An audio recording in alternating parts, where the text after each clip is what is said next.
أعوذ بالله من الشيطان الرجيم بسم الله الرحمن الرحيم السلام عليكم ورحمة الله وبركاته. إن الحمد لله نحمده ونستعينه ونستغفره ونعوذ بالله من شرور أنفسنا ومن سيئات أعمالنا من يهده الله فلا مضل له ومن يضلل فلا هادي له وأشهد أن لا إله إلا الله وحده لا شريك له وأن محمدا عبده ورسوله أما بعد فقد قال الله تعالى في القرآن العظيم الفرقان المجيد فأعوذ بالله من الشيطان الرجيم يا أيها الذين آمنوا اتقوا الله حق تقاته ولا تموتن إلا وأنتم مسلمون يا أيها الذين آمنوا اتقوا الله وقولوا قولا سديدا يصلح لكم أعمالكم ويغفر لكم ذنوبكم ومن يطع الله ورسوله فقد فاز فوزا عظيما. فقال النبي صلى الله عليه وسلم إن أصدق الحديث كتاب الله وأحسن الحدي حدي محمد صلى الله عليه وسلم وشر الأمور محدثاتها وكل محدثة بدعة وكل بدعة ضلالة وكل ضلالة في النار. எல்லா புகழும் புகழ்ச்சியும் எல்லாம் அல்ல அல்லாஹ் ஒருவனுக்கு குறித்தாகட்டும்.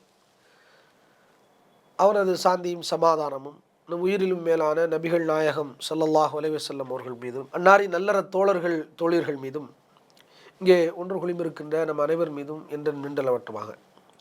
அல்லாஹுடைய மகத்தான அருளால் தமிழ்நாடு தௌஹீத் ஜமாத் பிரான்ஸ் மண்டலம் மற்றும் இங்கிலாந்து மண்டலத்தின் சார்பாக இந்த ரமலான் தொடர் சொற்பொழிவு நிகழ்ச்சி ஏற்பாடு செய்யப்பட்டிருக்கு. இதில் நெருங்கி வரும் கியாமத்து நாளின் அடையாளங்கள் என்ற தலைப்பை தேர்வு செய்திருக்கிறோம். அல்லாஹ்வுடைய மகத்தான அருளால் நேற்றைய தினம்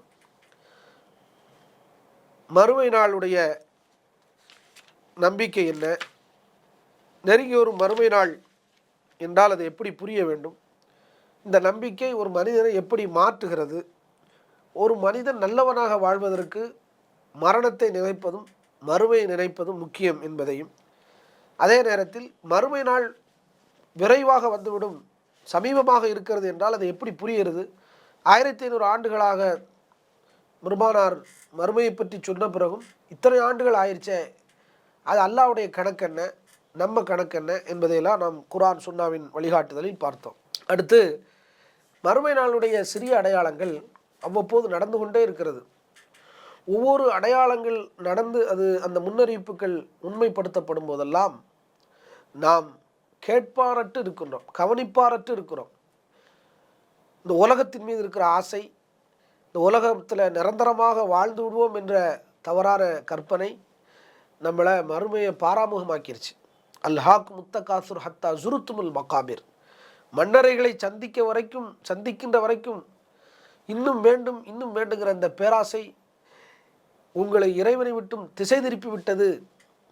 அப்போ உலகத்தின் மீது இருக்கிற பேராசை, உலகத்தின் மீது இருக்கிற அலாதி பிரியம், உலகம் நிரந்தரமானது இல்லை, மறுமை நிச்சயம் வரக்கூடியது என்றாலும் மனிதர்களுக்கு அந்த உணர்வு வரமாட்டுக்கு.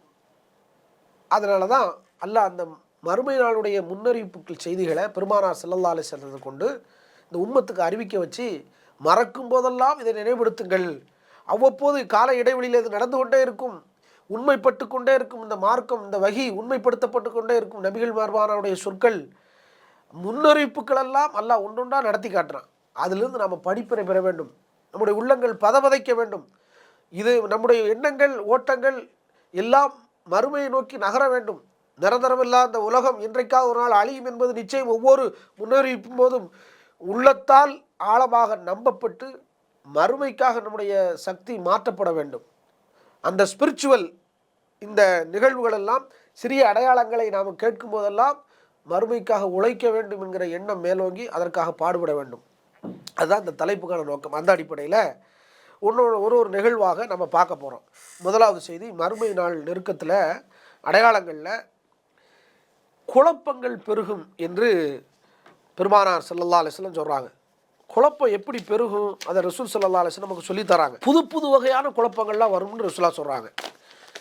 எப்படி இருக்குன்னு கேட்டால், இது சஹீஹ் முஸ்லீமில் 169வது செய்தியாக பார்க்குறோம். அன் அபீ ஹுரைரத்த அன்ன ரசூலுல்லாஹி ஸல்லல்லாஹு அலைஹி வஸல்லம் கால் ரசூல் ஸல்லல்லாஹு அலைஹி வஸல்லம் சொன்னதாக அபூ ஹுரைரா ரலியல்லாஹு அன்ஹு அறிவிக்கின்றார்கள், பாதிரு பில் அமால், செயல்களால் நீங்கள் விரையுங்கள், செயல்களால் போட்டி போட்டு முன்னேறுங்கள்.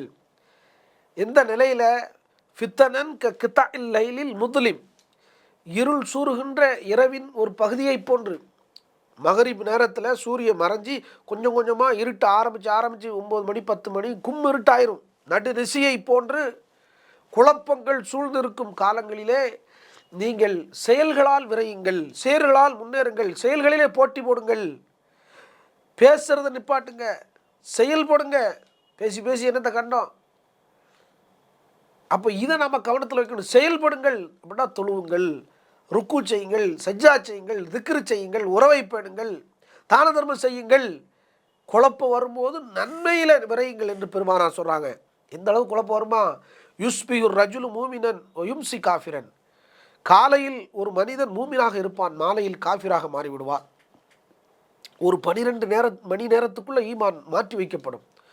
அவு யும்சி மூமினன் யுஸ்பிஹு காஃபிரன், மாலையில் மூமினாக இருப்பான், காலையிலே காஃபிராக மாறிவிடுவான். பெருமானார் ஸல்லல்லாஹு சொல்கிறாங்க, அப்படியே தலைகீழ மாறிடும். 12 மணி நேரத்தில் ஈமான் பறிபோய்விடும்.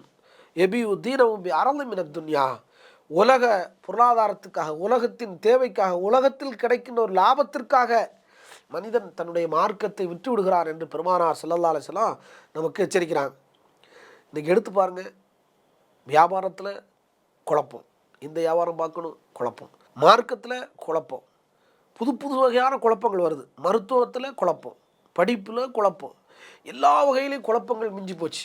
கொள்கையில் குழப்பம். பெருமானார் ஸல்லல்லாஹு அலைஹி வஸல்லம் சொல்கிறாங்க, அதே அபூ ஹுரைரா ரலியல்லாஹு அன்ஹு அறிவிக்கிறாங்க, சஹீஹ் முஸ்லிம் 8வது செய்தியாக பார்க்குறோம். சயக்கூனு ஃபி ஆகிரி உம்மத்தி உனாசுன், சில மனிதர்கள் என்னுடைய உம்மத்தில் கடைசி காலத்தில் வருவார்கள், தோன்றுவார்கள். யுஹத்திஸுனக்கும் மாலம் தஸ்மஉ அன்தும் வாலா ஆபாவுக்கும் ஃபையாக்கும் வையாகும். பெருமானார் ஸல்லல்லாஹு அலைஹி சொல்கிறாங்க, நீங்களும் உங்களுடைய முன்னோர்களும் செவியுறாத செய்திகளை எல்லாம் உங்களுக்கு அறிவிப்பார்கள்.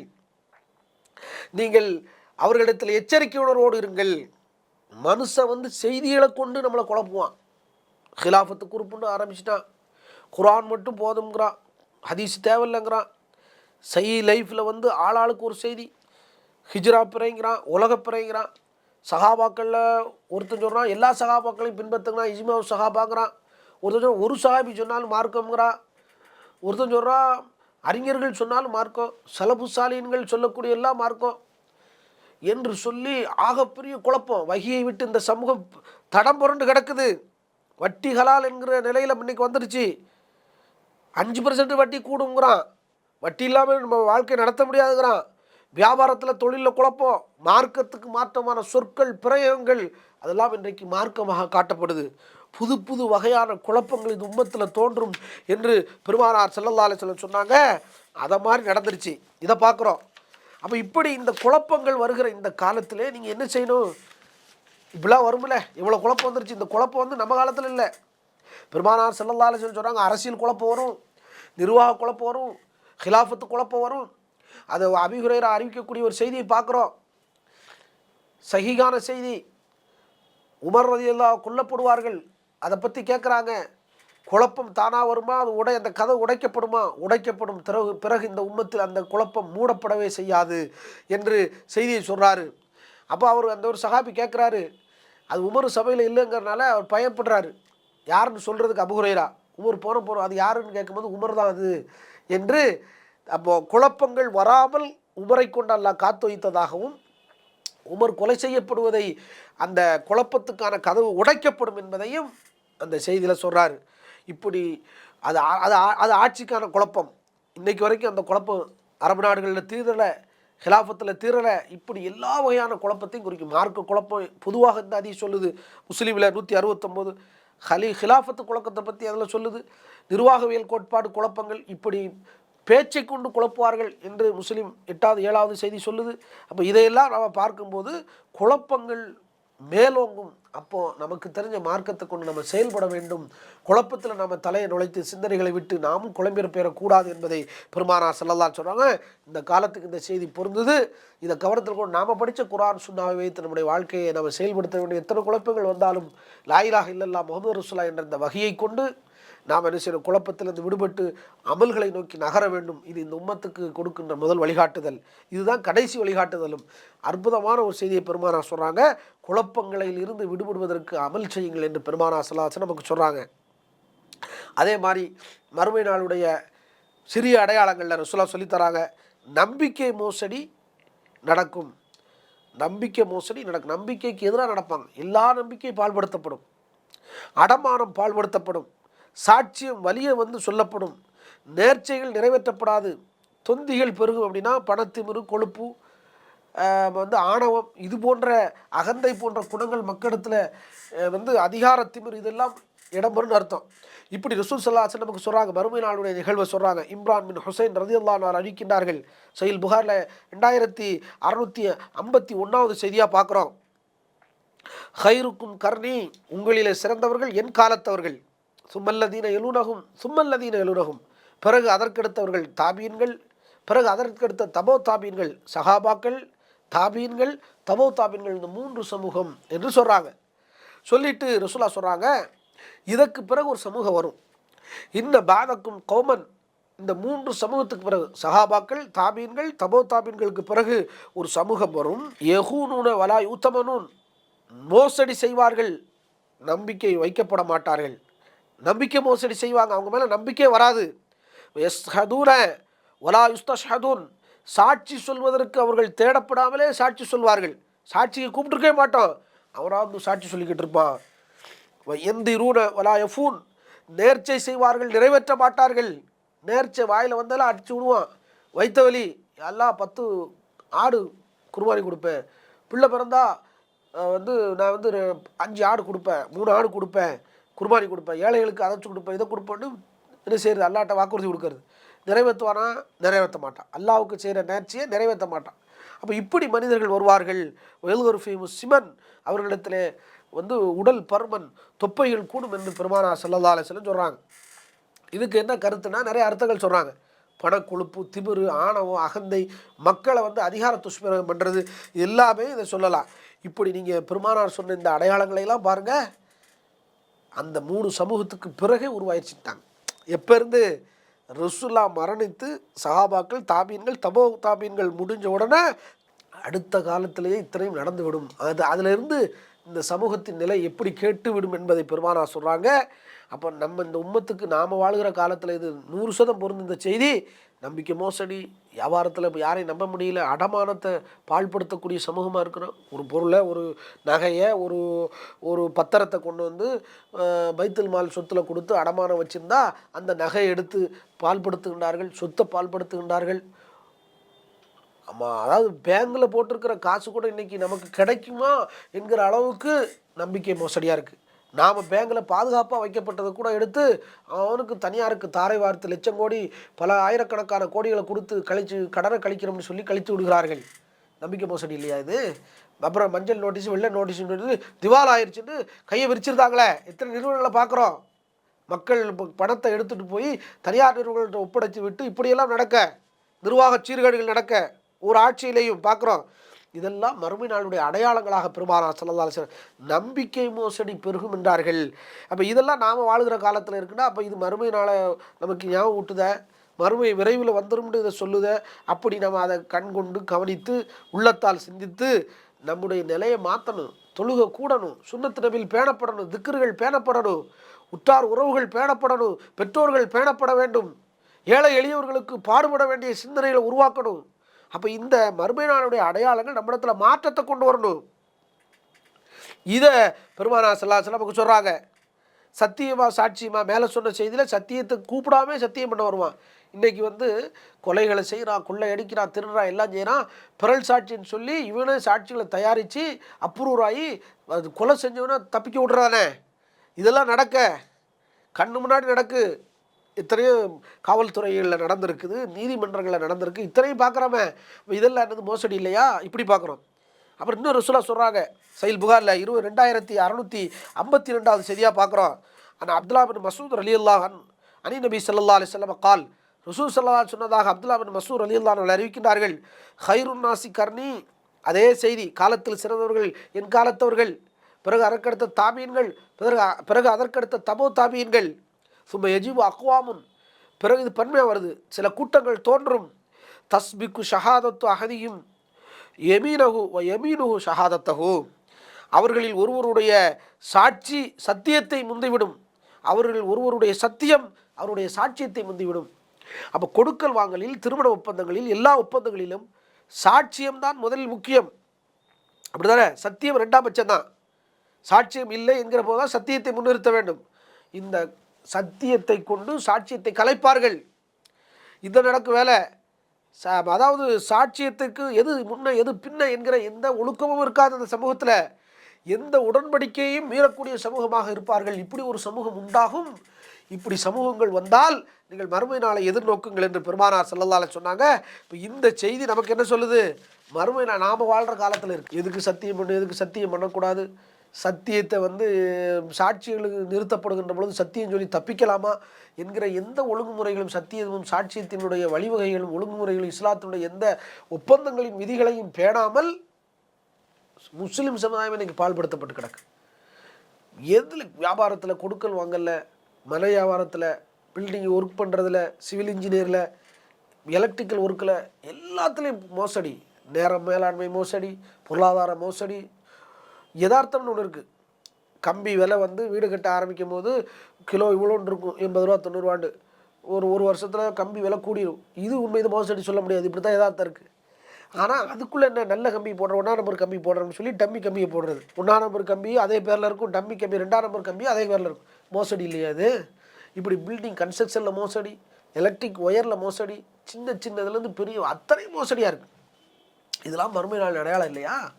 இப்படி பார்க்குறோம். இதை ரசூல் ஸல்லல்லாஹு அலைஹி சொல்கிறாங்க, சத்தியமா சாட்சியமா என்று தெரியாத ஒரு சமூகம் உருவாகும். இன்றைக்கி அதெல்லாம் நடக்குது. அதே மாதிரி ரசூல் ஸல்லல்லாஹு அலைஹி சொல்கிறாங்க, ஹலால் ஹராம் பேணப்படாத ஒரு சமூகம் வரும். இப்படி வருமா? நாம் சாப்பிட்ற சோர்லேருந்து, வியாபாரத்துலேருந்து, கொடுக்கல் வாங்குறது, உடுத்துகிற உடையிலேருந்து, உறைவிடம் முழுக்க எல்லா விஷயத்துலையும், பேச்சில் எல்லாத்தையும் ஹலால் ஹராம் பேணாத ஒரு சமூகம் உருவாகும். அப்படி வந்தால் மறுமை நாளை நீங்கள் எதிர்நோக்குங்கள். நீங்கள் ரொம்ப பதவதைப்போடு மாறுங்கள், உங்களுடைய அமல்களை முற்படுத்துங்கள், குழப்பம் கூடி போயிடும் என்று பெருமானார் சொன்ன அந்த உபதேசத்தை நம்ம மனசில் வச்சு நம்முடைய நல்ல அறங்களில் நம்முடைய கவனம் செலுத்தப்படணும். ஒவ்வொரு முன்னறிவிப்பும், மறுமை நாளை பற்றி சொன்ன சிறிய அடையாளங்கள் நடக்கும் போதெல்லாம் அஷ்ஹது அல்லா இலாஹ இல்லல்லாஹ் வ அஷ்ஹது அன்ன முஹம்மது ரசூலுல்லாஹ், அல்லாஹ் சொன்னதும் ரசூல் சொன்னதும் உண்மை, சத்திய மார்க்கம் இது, தீனுல் இஸ்லாம் சத்தியம், நபிமொழிகள் சத்தியமானவைகள், இறைவனுடைய இறை செய்தி இது என்பதை உளமாற நம்பி சாட்சியம் கூறி நம்முடைய நிலைப்பாடுகளை சீர்திருத்தம் செய்ய வேண்டும். அதுக்கு தான் அந்த தலைப்பு. சும்மா பேசப்படலை. ஹலால் ஹராம் பேணப்படாத ஒரு சமூகம் உருவாம்டாங்க ரசூலுல்லாஹ். இது மறுமை நாளுடைய நடை. இன்றைக்கி நடைய பாருங்கள். சஹீல் புகாரில் இந்த செய்தி 2083 பார்க்குறோம். அபூ ஹுரைரா ரலியல்லாஹு அன்ஹு அறிவிக்கிறாங்க, இல்லை ஏத்தியன்ன அலன்னாசி ஜமானுன், மக்களிடத்தில் ஒரு காலம் வரும், லா யுபாலில் மரு பிமா அகதல் மால அமின் ஹலாலின் அமின் ஹராம். ஒவ்வொரு மனிதர்களும் அவர்கள் செல்வத்தை ஹலாலானதிலிருந்து எடுத்துக்கொள்வார்களா, ஹராமானதிலிருந்து எடுத்துக்கொள்கிறோமா என்கிறதை பொருட்படுத்தாத ஒரு காலம் வரும் மக்களிடத்திலே. நாம் சம்பாதிக்கிற சம்பாத்தியம், நாம் செய்யக்கூடிய வியாபாரங்கள், கொடுக்கல் வாங்கல்கள், நாம் பெற்றுக்கொள்ளக்கூடிய வியாபாரம் அல்லது பிறருக்கு கொடுக்கின்ற வியாபாரம் ஹலாலா ஹராமா, இதில் வட்டி இருக்கா, இதில் உழைப்பு இல்லாமல் வருதா, சிந்தனை உழைப்பு இல்லாமல் வருதா, உடல் உழைப்பு இல்லாமல் வருதா, அதெல்லாம் வந்தால் ஓகே. பல பேருக்கு செல்ஃபோன் அப்படி நோண்டிக்கிட்டே இருக்கணும், டான்டாண்டு மாதம் 50,000 விழணும். என்ன வகையானது வியாபாரம்? அதில் உழைப்பு இருந்தால் ஆன்லைன் ஜாப்லாம் இருக்குது, அதை குறை சொல்ல முடியாது, அது ஹலால் தான். அப்போ ஹலால் ஹராம் பேணாத நிலை வரும். இதை பார்க்குறோம். சில வீடியோவை சும்மா உட்காந்து பார்த்தாலே அதில் இருக்கக்கூடிய ஆபாசமான அந்த விளம்பரங்கள், தவறான விளம்பரங்களை நாமளும் அதை பார்த்தோம்னா நமக்கு காசு. இதில் ஹலால் ஹராமன்னு பார்க்க வேணாமா? எம்எல்எம் ரெண்டு மல்டி லெவல் மார்க்கெட்டிங் பிரமிடு சிஸ்டம்னு வச்சுருக்கிறான். ஒருத்தன் முதல்ல வழியை காட்டிடுவான், அதுக்கு கமிஷன் உண்டா, ஒரே சிட்டிங்கில் முடிச்சிடணும், 50,000 1 லட்சமாக கொடுத்துடணும். பிறகு அவன் 10 வரை சேர்த்து விடுவான், 5 வரை சேர்த்து விடுவான், 8 வரை சேர்த்து விடுவான். இப்படி 8, 16, 16, 32, 64 சொல்லி பிரமிட் சிஸ்டம். முதல்ல ஒருத்தன் ஆரம்பிச்சு பார்ப்பாருங்க, இந்த 64 பேர் உழைக்கிறதும் அந்த ஒருத்தனுக்கு போய் கிடைக்கும், அவன் சும்மா இருப்பான். இது எப்படி வியாபாரம்? இதில் எல்லாம் எவ்வளோ வட்டிகள் இருக்குது. இல்லாத ஒரு பொருளுக்கு பொருளின் தன்மை என்னென்னு தெரியாது, மறைக்கப்பட்ட ஒரு பொருளாக இருக்குது. இப்படியெல்லாம் அதில் சீட்டிங் இருக்குது, ஏமாற்ற வேலை. ஒரு பொருளை காட்டி இன்னொரு பொருளை விற்கிறது. எம்எல்எம்ல இல்லையா அதெல்லாம்? அப்போ இதை பார்க்குறோம். ஷேர் மார்க்கெட்டில் நல்லது இருக்குது, கெட்டது இருக்குது. அதை தெரிஞ்சுக்கிட்டு செய்யணுமா இல்லையா? அதில் பார்க்குறோம். எவ்வளோ ஆன்லைன் மோசடி நடக்குது. இல்லாத பொருளை பார்க்குறோம். இப்போ என்னென்னு கேட்டால் ஸ்டாக் மார்க்கெட்னு வச்சுருக்கிறான். ஆஃபீஸ் இல்லை, அலுவலகம் இல்லை, குடோன் இல்லை, ஃபேக்ட்ரி இல்லை, தயாரிப்பு இல்லை, எதுவும் இல்லை. சும்மா ஃப்ளெக்ஸை போட்டு பேனரை போட்டு ஒரு செவுத்தில் ஒட்டி வச்சுட்டு சிஸ்டத்தில் டிஸ்பிளேயில் மட்டும் 10 டன் புளி இருக்குது, 5 டன் மிளகா இருக்குன்னு சிஸ்டத்தில் அப்படியே மாற்றிக்கிறான். ஐட்டம் எங்கே இருக்குது, பொருள் எங்கே இருக்குது, அதனுடைய தரம் என்ன, ஃபஸ்ட்டு குவாலிட்டியாக செகண்ட் குவாலிட்டியாக பொருளை பிடிச்சி பார்க்க முடியுமா? எதுவும் கிடையாது. டிஸ்பிளேயில் மாத்திரான். 1 கிலோவுக்கு 5 ரூபா, 1 கிலோவுக்கு 3 ரூபா, 1 டன்னுண்டா 1000 கிலோ, அப்போ 3000 ரூபா. அப்படி டிஸ்பிளேயில் இங்கேருந்து மாற்றி அங்கே வாங்கி இங்கே விற்றா 3 ரூபா கிடைக்கும். அப்போ 1000 ரூபாய்க்கு 1000 கிலோவுக்கு ஒரு டன்னு 3000 ரூபா கிடைச்சி போயிருது. 1000 கிலோ விற்றா 3000 ரூபா. 5000 ரூபா, 5 ரூபா லாபம்டா 5000 ரூபா கிடைக்கும்.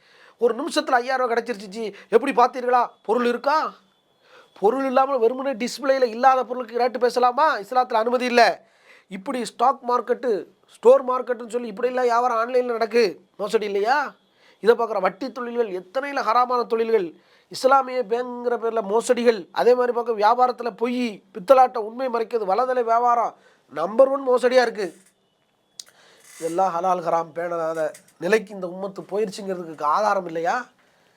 என்னென்று நிலவரமே தெரியாமல், ஒரு பொருளே கண்ணில் பார்க்காமல், கையில் தொடாமல், அது முகராமல், அது டேஸ்ட் பார்க்காம ஒரு வியாபாரம் நடத்தப்படுதுன்னா இது ஹலாலா ஹராம் இல்லையா? இது ஹலாலா ஹராமாண்டே தெரியலங்கிறாங்க. இப்படி ஒரு நிலை வரும். ரசூலுல்லாஹ் சொல்கிறாங்க, ஹலால் தெளிவு, அல் ஹலால் பையினுன் வல் ஹராம் பையினுன் பைனஹுமா முஷப்பஹாத்துன். ஹலால் தெளிவு, ஹராம் தெளிவு, அந்த ரெண்டுக்கு மத்தியில் தவிர்க்க வேண்டியவைகள் சிலது இருக்குது.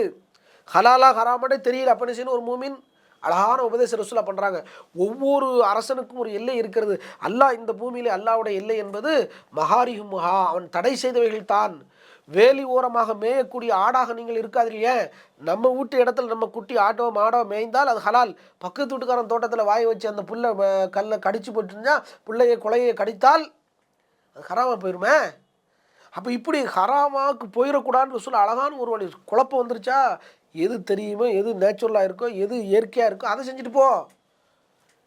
ஏன் போகிற share marketing, MLM, multi level marketing, stock மார்க்கெட்டுன்னு வலைதள மார்க்கெட்டுக்கு ஏன் போகிற? அது ஹலாலா ஹராம்னு சர்டிஃபிகேட் வாங்காமல் தெளிவாக தெரியாமல் அந்த வியாபாரத்தை செய்யலாமா? இதையெல்லாம் பொருட்படுத்தாத ஒரு சமூகம் வரும். அது மறுமை நாளின் அடையாளம். அப்படி என்றால் மறுமை நாளை நீங்கள் எதிர்நோக்குங்கள் என்று பெருமானார் சொன்னார்களே, அந்த காலத்துக்கு நம்ம வந்துட்டோமே. அப்போ இதை நம்ம சிந்திக்கணும். நம்ம காலம் தான் இது. இது ரசூலுல்லாஹ் காலத்தில் நடந்ததாக இருக்குது. ரசூலுல்லாஹ் சஹாபாக்களுக்கு முன்னெச்சரிக்கை சொல்கிறாங்க. பஹ்ரைனுடைய யுத்தத்தினுடைய பொருளாதாரத்தை ரசூலுல்லாஹ் பிரித்து கொடுக்குறாங்க அன்சாரி தோழர்களுக்கு.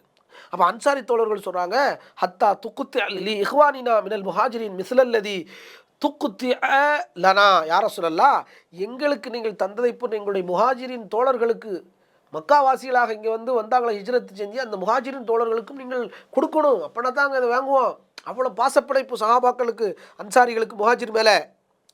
அப்போ ரசூலுல்லாஹ் சொல்கிறாங்க, இன்றைக்கி இவ்வளோ இவங்களுக்காண்டி இப்படி பேசுகிறீர்களே, நாளைக்கு ஒரு காலம் வரும் என் மரணத்துக்கு பிறகு, சத்தரவுன பஅதி அசரத்தன், நீங்கள் விரும்பாதவைகள் நடக்கும்.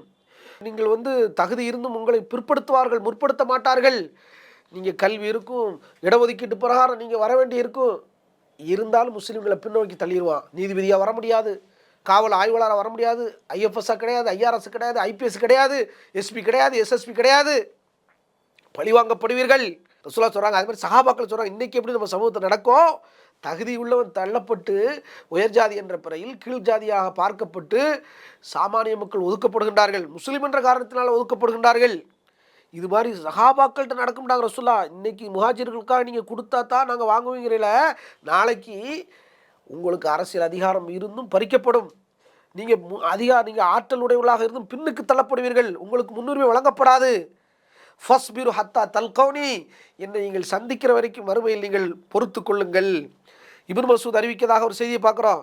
தக்குன் அசரத்தன் உமூருன் துன்கிரூனஹா, நீங்கள் பின்னுக்கு தள்ளப்படுவீர்கள், முன்னுரிமை உங்களுக்கு மறுக்கப்படும், நீங்கள் வெறுக்கின்ற பல நிகழ்வுகள் நடக்கும் காரியங்கள்.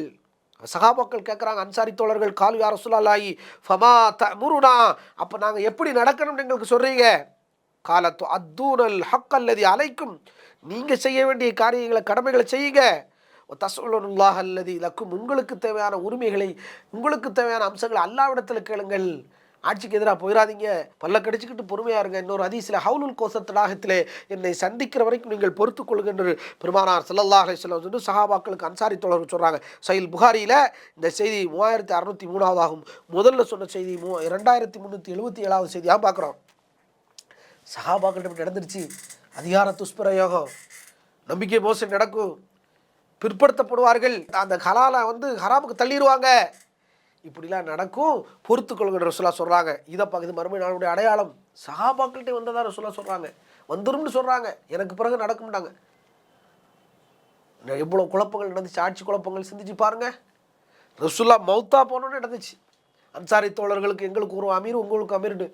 அதன் பிறகு நீங்கள் வரலாற்றை, ஹலீஃபாக்களுடைய வரலாற்றை எடுத்து பாருங்கள், அவ்வளவு செய்திகள் இருக்குது. அடுத்து அப்பாசியாக்கள், உமையாக்கள் என்று வரலாற்றில் பெரும் குழப்பங்கள், எவ்வளவு விரும்பத்தகாத போர்க்களங்கள், முஸ்லிம்களுக்குள்ள அடிதடி சண்டைகள் சிந்திச்சு பார்க்கணும். அதை கூட ரசூலுல்லாஹ் சொல்கிறாங்களே, ஒரே கொள்கைக்காக 2 பேர் சண்டை போடுவாங்கன்னா இருக்குது ஹதீஸு.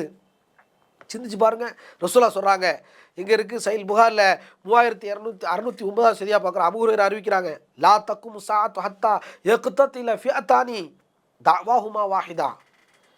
2 கூட்டம் சண்டை போடுவார்கள், சண்டையிட்டுக் கொள்வார்கள், அவர்கள் இருவருடைய பிரச்சாரமும் அழைப்பும் ஒன்றாகவே இருக்கும். இது ஒரு அறிவிப்பு. இன்னொரு செய்தியில் அபூ ஹுரைரா சொல்கிறாரு, 2 கூட்டம் சண்டையிடுவார்கள், பெரும் போர் நடக்கும், பெரும் கொலை செய்யப்படுவார்கள், பெரும் பாதிப்பு, பலி நிறைய நடந்துடும், பெரும் பாதிப்பு, உயிர் பாதிப்பு ஏற்படும். அவங்க 2 பேரும் ஒரே வாதத்தை வைப்பாங்க, ஒரே அழைப்பை கொடுப்பார்கள். அதுக்கப்புறம் தஜ்ஜால் வருவார்கள், 30 பொய்யர்கள் வருவார்கள், நாங்கள் நபி என்று சொல்லி என்றெல்லாம் அபூ ஹுரைரா அந்த செய்தியில் நீண்ட செய்தியை அறிவிக்கிறார். சஹீல் புகாரில் இந்த செய்தியை பார்க்குறோம். முஸ்லிம்களுக்குள்ள இப்படி சண்டை நடக்கும். இன்றைக்கி இது நடந்தாலும் இந்த செய்தி பொருந்தும். இது சஹாபாக்களுக்குள்ளே இந்த சண்டை நடந்ததை பார்க்குறோம். ஒரே மார்க்கம், ஒரே கொள்கை, ஒரே குர்ஆன், ஒரே வேதம், ஒரே நபி, ஆனால் சண்டை நடக்குது. உஸ்மான் அலியுடைய கொலைக்கு பழி தீர்ப்பதற்காக நினைத்து போர் செய்யப்பட்ட யுத்தம் தான் சிஃபின் யுத்தம். அதில் எத்தனை சஹாபாக்கள் கொல்லப்பட்டாங்கங்கிற செய்தியெல்லாம் பார்க்குறோம். அப்போ இதெல்லாம் நமக்கு சொல்லப்பட்ட செய்தி. முஸ்லீம்கள் தங்களுக்குள்ள சண்டை போடுவாங்கிறதுக்கு ஏராளமான செய்தி. இது ஹாரிஜாக்களுடைய நிலையை பற்றி நமக்கு சொல்லுது. எடுத்து பார்த்தீங்கன்னா எப்படி இருக்குன்னு கேட்டால், பெருமானார் ஸல்லல்லாஹு அலைஹி சொல்கிறாங்க, இறை நம்பிக்கையாளர்களுடைய, இது நீண்ட ஒரு செய்தியை வேறு வேறு தரவுகளில் இருக்குது, இதை சொல்லி இந்த செய்தியை முடிச்சுடுவோம். ஒரே கொள்கைக்காக 2 பேர் சண்டை போடுவாங்க. அலி முஆவியாவுக்கு நடந்த யுத்தத்தை அதை சொல்லலாம். இன்னொரு கூட்டம் வரும். எப்படி கூட்டம்? ரசூலுல்லாஹ் சொல்கிறாங்க, அலி சொன்னதாகவே சொல்கிறாங்க. ஒரு செய்தியை சொல்கிறாங்க. ரசூலுல்லாஹ் சொன்னார், ஏத்தி ஃபி ஆஹிரி ஜமானி, கடைசி காலத்தில் கௌமுன் ஹுதசாவுல் அஸ்னான், இள வயதுடையவர்களாக வருவார்கள், சுஃபஹாவுல் அஹ்லாம், அறிவு குறைந்தவர்களாக இருப்பார்கள், வெக்குலுன மின் ஹைரி கௌலில் பரியா, மனித குலத்திலே மிகச்சிறந்த சொல்லான குர்ஆனை சொல்வார்கள், ஹதீஸை போதிப்பார்கள், குர்ஆனை சொல்வார்கள். வெம்புருக்குன மினல் இஸ்லாமி கவா எம்புருக்கு சஹு மினல் ரமையா, விலங்கின் மீது எரியக்கூடிய அம்பு இருக்க, வேட்டை பிராணிக்கு செலுத்தப்பட்ட அம்பை போன்று இந்த பகுதியில் சொருவி அந்த பகுதி வழியாக எப்படி அம்பு வெளியே வந்து விடுமோ, ஈட்டி வந்து விடுமோ, அதுபோன்று இஸ்லாத்தை விட்டவர்கள் வெளியேறி விடுவார்கள். வேட்டை பிராணி வச்சு குறி வச்ச அம்பு இந்த பக்கத்தில் சொருவி அந்த பக்கம் வழியாக வெளியே வந்துருப்பாருங்க, அது மாதிரி இஸ்லாத்தை விட்டு வெளியே போயிடுவாங்க. லா யுஜாவிசு ஈமானும் ஹனாஜிரும், அவர்களுடைய ஈமான், இறை நம்பிக்கை தொண்டைக்குழியை கூட கடந்து விடாது. நீங்கள் அவர்களை எங்கே சந்தித்தால் அவர்களை கொலை செய்யுங்கள், அவங்கள கொலை செய்கிறது மறுமையில் கூலி என்று என்ன செய்கிறார்கள் அலி ரலியல்லாஹு அவர்கள் சொல்கிறாங்க. ரசூலுல்லாஹ் சொன்னதாக ஹாரிஜிகளை பற்றி, ஹாரிஜியாக்கள் தான் இது என்று சொல்லி அறிஞர்கள் விளக்கம் சொல்கிறாங்க.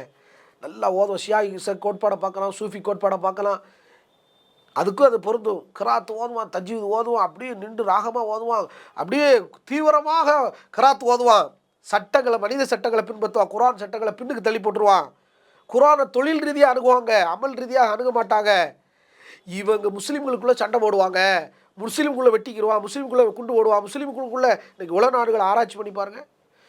உலக நாடுகளுடைய, குறிப்பாக அரபு தேசங்களுடைய நிலையை பாருங்கள். நியாயத்துக்காக போராட மாட்டாங்க, இவன் காரணம் இல்லாமல் முஸ்லீம்களுக்குள்ள அடிப்பான், எண்ணெய்க்காண்டி, வளத்துக்காக வேண்டி. இதை ரசூலுல்லாஹ் சொல்கிறாங்க. நியாயத்துக்காண்டி போராடுற நடக்காது என்று சொன்னாங்க. ஜரீர் ரலியல்லாஹு அன்ஹு அறிவிக்கிறாங்க. ஹஜ்ஜத்துல் விதா ரசூலுல்லாஹ் சொல்கிறாங்க, முக்கியமான ஒரு குறிப்பை சொல்கிறாங்க, லா தர்ஜு பாதி குஃபாரன் யதுரிபு பாதக்கும் ரிகாப பாலின், எனக்கு பிறகு நீங்கள் உங்களில் ஒருவர் மற்றவரின் கழுத்தை வெட்டி கொண்டு காஃபிர்களாக ஆகிவிடாதீர்கள். முஸ்லீம் ஒருத்தர் இன்னொரு முஸ்லீம் அழிப்பான், அப்படி அழிச்சா அது குஃப்ர் என்று பெருமானார் ஸல்லல்லாஹு அலைஹி சொல்கிறாங்க. இன்றைக்கி நடக்க, அப்படியே நடக்க. 1400 ஆண்டுகளுக்கு பின்னாடி பெருமானார் ஸல்லல்லாஹு அலைஹி வஸல்லம் சொன்ன செய்தி அலிரலிக்கும் மாவியாக்கும் நடந்த சம்பவத்தை போன்று 1000 காரணம் இருக்கட்டும், ஒரு முஸ்லீம் இன்னொரு முஸ்லீம் விட்டு வர நிற்கலாமா களத்தில்? இது ஈமானா? அப்போ மறுமை நாளுடைய நிகழ்வை வைத்து பெருமானார் நமக்கு சுட்டி காட்டுறாங்க, அமல்களை பால்படுத்திடாதீங்க, காஃபிரா மாறியாதீங்க என்று பெருமானார் ஸல்லல்லாஹு அலைஹி வஸல்லம் சொல்கிறார். சஹீஹ் புகாரி 4405வது செய்தியாக பார்க்குறோம். காரணம் இல்லாமல் போர் செய்யப்படும் என்கிற செய்தியை ரசூல் ஸல்லல்லாஹு அலைஹி வஸல்லம் நமக்கு சொல்கிறாங்க. அது என்னென்னு என்ன செய்யலாம், அடுத்தடுத்த நாட்களில் நம்ம பார்ப்போம். இன்னும் இந்த போர்க்களை பற்றி பெருமானார் ஸல்லல்லாஹு அலைஹி வஸல்லம் நிறைய சொல்லியிருக்கிறாங்க. அதில் 1-2 செய்தி இன்னும் இருக்குது. வரக்கூடிய நாட்களில் அந்தந்த செய்தியை பார்ப்போம். வாஹிர் தவானா அல்ஹம்துலில்லாஹி ரப்பில் ஆலமீன். அஸ்ஸலாமு அலைக்கும் வரஹ்மத்துல்லாஹி வபரகாத்துஹு.